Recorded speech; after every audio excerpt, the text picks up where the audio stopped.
marché des arts du spectacle d'Abidjan désormais, 10e édition, le 5e anniversaire. Si nous étions dans le mariage, non pas l'union de noces d'argent, heureusement que nous sommes dans la culture, ce grand vecteur des différents peuples qui nous permettent de nous rassembler ici ce soir. Je voudrais vous demander de vous ovationner très fort parce que vous êtes digne de la culture ivoirienne. Et en tant qu'universitaire, je ne saurais débuter sans vous demander d'ovationner très fort un maître que l'on a su toujours valoriser. Il a toujours su insérer les petits plats dans les grands au point de se hisser au sommet de son âge. Je voudrais qu'on puisse saluer le professeur Osaï qui est avec nous.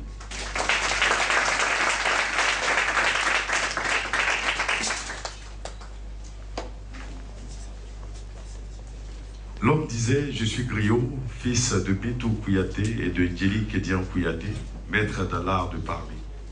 Depuis les temps immémoriaux, les Kouyatés sont au service des Keïta du Mandingue. Nous sommes des sacs à parole, des sacs renfermant des secrets plusieurs fois séculaires. Sans nous, le nom des rois tomberait dans l'oubli. Il l'a dit, Djibril Tamsi Niang. Il a également évoqué la nécessité de vendre l'Afrique culturelle à travers, bien sûr, ses origines. Et lorsque nous repartons dans nos origines, nous nous rendons compte qu'autrefois, autour des différents feux, nous nous rassemblions pour écouter les sages du village qui nous racontaient des histoires inspirées, des histoires populaires de toute l'Afrique, de toutes nos traditions, mais surtout de nos différents peuples. Aujourd'hui, mesdames et messieurs, à cette 10e édition du marché des arts du spectacle d'Abidjan, nous avons le privilège de vous faire voyager en Afrique centrale, cette fois-ci au Tchad, pour retrouver un homme assez simple, original, qui a l'air fragile mais très résolu, parce qu'il arrive à faire comprendre son message à travers le conte, cette richesse de nos différents peuples. En Pateba l'a dit, on ne s'assure jamais de dire, l'Afrique a de potentialités. La culture est pour nous et restera pour nous. Mesdames et messieurs, sans plus tarder, je voudrais vous inviter à suivre avec nous le premier conte de ce soir, inspiré des histoires populaires tchadiennes qui met en valeur la tradition africaine. Il est avec nous, son nom c'est Jaffa. On l'écoute et on reviendra pour le décryptage. Jaffa, que je voudrais qu'on ovationne très fort.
Je suis un gris, descendant de Sao, créateur des mots et esclave de la langue française.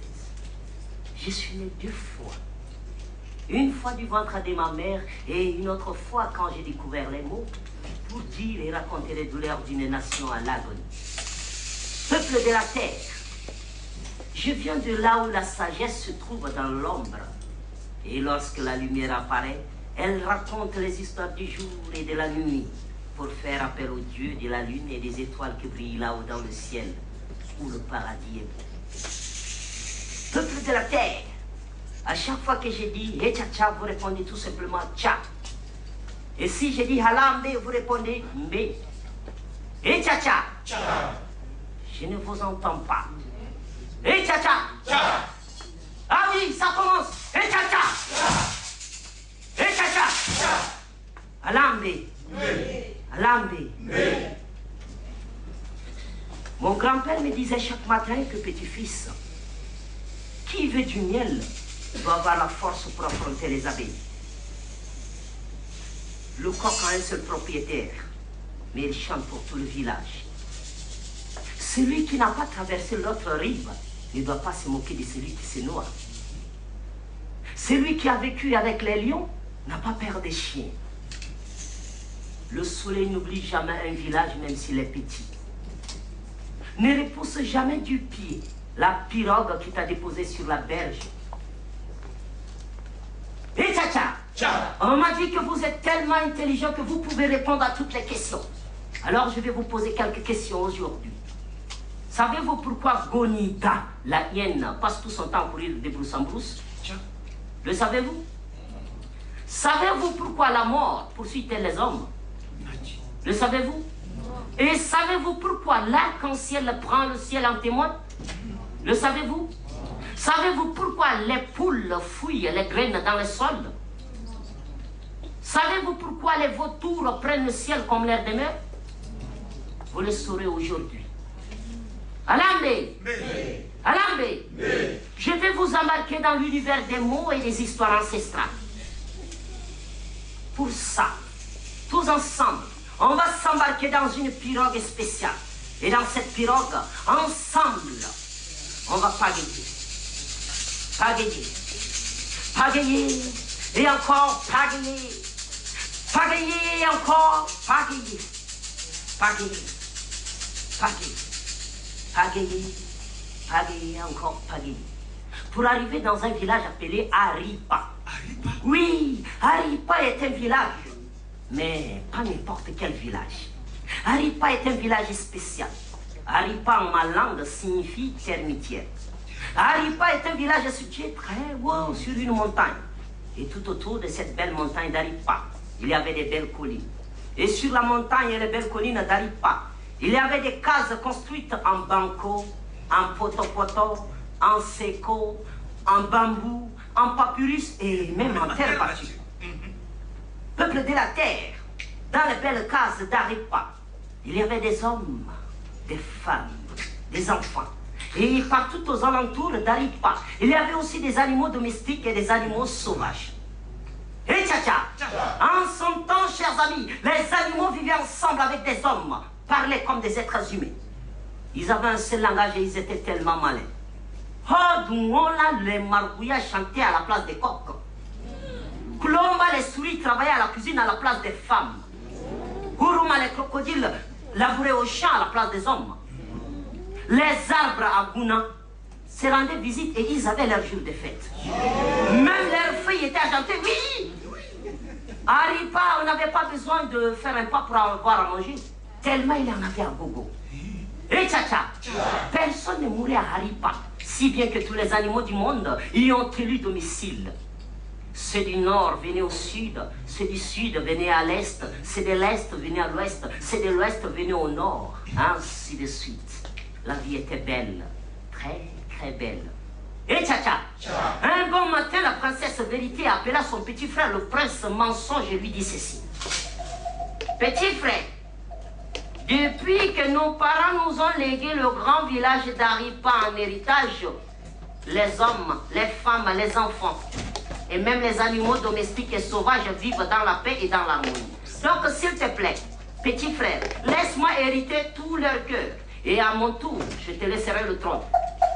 À ces mots, le prince Mensonge se fâcha tout net en disant ceci. Moi, te laisser hériter le cœur de tous ces hommes d'Aripa. Ah non, ça, jamais. Au grand jamais, je te laisserai prendre de telles décisions. Ainsi, le grand conflit est né. Et tout a changé d'un coup. Moulolé, moulol.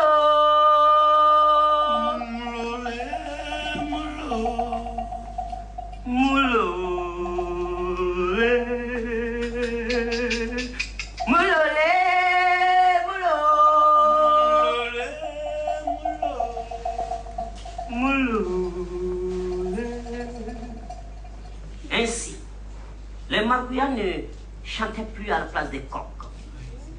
Colomba les souris ne travaillaient plus à la cuisine à la place des femmes. Oruma les crocodiles n'élaboraient plus au champ à la place des hommes. Les arbres ne se rendaient plus visibles. Ils n'avaient plus leur jour de fête, car leurs feuilles devenaient jaunâtres. Les plus forts ne veillaient plus sur les plus faibles. Ils commençaient par faire jour, ils commençaient par faire... Ils commençaient par faire jour, ils commençaient par faire... Ils commençaient par faire froid, ils commençaient par faire... Ah, ainsi de suite, tous les êtres mouraient. Certains animaux qui ne supportaient plus cette situation mouraient. D'autres s'entre-dévoraient pour survivre. C'est ainsi que notre ami Cindy-la le tigre, qui avait passé plusieurs mois sans manger, décida un bon matin d'aller chercher des nourritures. Ainsi, il s'est mis à marcher. Chigidi, Chagada. Chigidi, Chagada. Chigidi, Chagada. Chigidi, Chagada. Chigidi, Chagada. Chigidi, Chagada.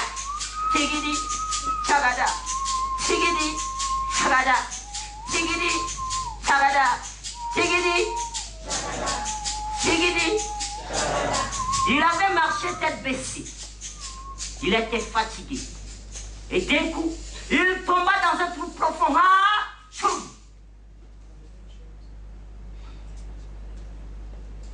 Et une fois dans le trou, il s'est mis à crier. Oh, c'est cool! Oh, c'est cool! Et tcha-tcha! Pendant qu'il criait au secours, il y avait un autre animal sur les branches qui était en train de cueillir des fruits. C'est Viran, le singe. À un moment donné, Viran le singe entendait des cris. Et comme nous tous ici savons que Viran le singe est un animal malin, curieux et bête, il décida de sauter sur des branches. Et c'est en sautant de branche en branche qu'il voit effectivement Cindy-la le tigre dans un trou criant au secours. Et Cindy-la le tigre, en voyant Viran le singe, a eu un petit espoir de vie et négociait. Ah, cousin singe, à quoi bas? S'il te plaît, envoie m'attaquer et fais-moi sortir de ces trous. Pardon, ne me laisse pas périr. Et le singe Viran. Qui? Moi? Te faire sortir de ces trous pour que tu me manges après? Ah, non, ça, je suis désolé. Et le tigre. Cousin, tu sais que nous sommes ici d'une même famille, non? Pardon, on va m'attaquer. Fais-moi sortir de ces trous. D'ailleurs, je te promets ciel et terre. Je jure sur la tombe de mes ancêtres que si tu me fais sortir de ces trous, je serai ton esclave. Je te transporterai sur mon dos chaque jour à Aripa. Je serai le gardien de ta génération. Pardon, on va m'attaquer. Et tcha-tcha. Heureusement pour notre ami Cindy-la le tigre, le singe avait une si longue queue qui pouvait quitter N'Djamena à Abidjan jusqu'à Paris. Sa queue pouvait même nous faire voyager sans prendre l'avion. Tellement c'est long. Alors, Viran le singe lui envoie sa queue. Cindy-la le tigre l'a saisi. Un temps, deux mouvements. Il se retrouva face à face, nez à nez avec Viran le singe, tenant toujours la queue du singe dans ses mains. Et on entendait un moment donné. C'était une belle gifle qu'il venait de lui administrer. Viran le singe, tout aussi innocent et en larmes, négociait. Et le tigre menaçait. Le tigre menaçait le singe. Négociait. Le singe négociait le tigre. Menaçait. Le tigre menaçait le singe. Négociait. Et ils ont passé des heures et des heures à se disputer. Pendant ce temps, quelques animaux survivants passaient par ce chemin. Et le premier à passer par là était du roi l'araignée. Après avoir vu la scène, entendu le tigre et Viran le singe, il conclut en disant ceci. Ah, dans la vie là, chacun porte sa croix. Chacun est responsable de ses actes. Au revoir. Il n'a même pas fini que Mangalida le caméléon, après avoir vu la scène, entendu le tigre et le singe conclut en disant ceci. Dans la vie là, c'est l'homme lui-même qui crée ses propres problèmes. Et il faudra que ce même homme-là soit à mesure de trouver des solutions à ses problèmes. Au revoir. Et continua tranquillement son chemin. Et tcha-tcha, Alambe. Et tcha-tcha, Alambe. Et le quatrième animal à passer par là était Avivetta le lièvre. Nous tous ici savons que Avivetta le lièvre est un animal très stratège. Il peut déstabiliser tout le monde en une fraction de seconde. Et après avoir vu la scène, entendu le tigre et le singe, pour lui, ce n'est pas croyable que vire ce petit animal pouvait faire sortir le tigre de ce trou. Alors il proposa au tigre et au virant de reprendre à nouveau la scène pour que lui-même puisse regarder cela de ses propres yeux, afin de trouver des solutions à leurs problèmes. Et tcha-tcha, et le tigre très content se jeta à nouveau dans le trou profond. Et une fois dans le trou, pour se rassurer, Avivetta le lièvre se tourna encore sur notre pauvre ami le tigre, si c'est réellement dans ce trou qu'il était. Et lui de confirmer par un signe de tête oui. Il se tourna à nouveau sur notre ami virant le singe, de savoir où est-ce qu'il était lorsque le problème n'était pas arrivé. Et virant le singe de dire qu'il était là-bas sur les branches en train de cueillir des fruits lorsqu'il a entendu des cris. Et Avivetta le lièvre ordonna à notre pauvre ami le singe de regagner les branches. C'est ainsi qu'il a plié sa longue queue. Et, chers amis, en s'en allant, le singe se méfia des moindres bruits des feuilles des branches. Il se méfia aussi de certains animaux. Il a disparu sur les branches. Et tcha-tcha! Et notre ami Avivetta le lièvre, quant à lui, il avait tout simplement pris une poudre d'escampette et a disparu dans les nuages de poussière. Le pauvre, l'orgueilleux, l'inintelligent, celui qui est à l'origine de tous les malheurs de ce monde, le tigre, est resté seul dans ce trou. Tout ce qui lui restait, c'était les chants des oiseaux qu'il écoutait. Et pour se consoler et attendre sa mort prochaine, il chanta. Moulolé, moulot,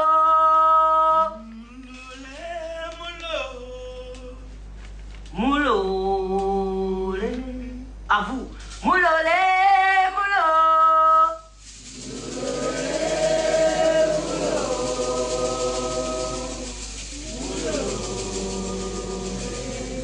Vous avez une voix fantastique, on reprend encore. Moulolé, moulot.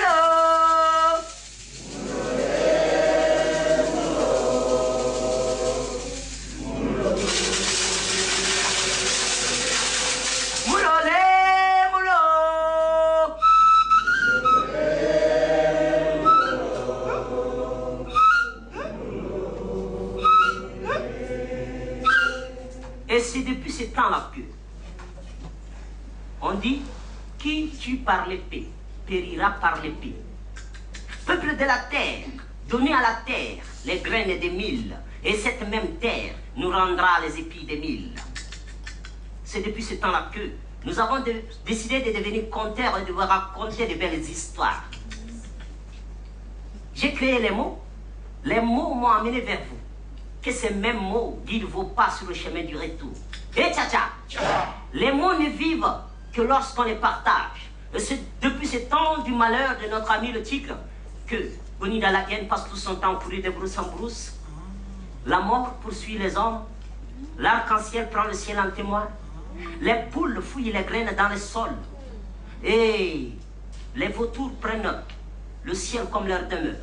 C'est depuis ce temps-là que des hommes, des femmes, tous vivent une histoire abracadabrante. Et notre monde vit une instabilité sans précédent.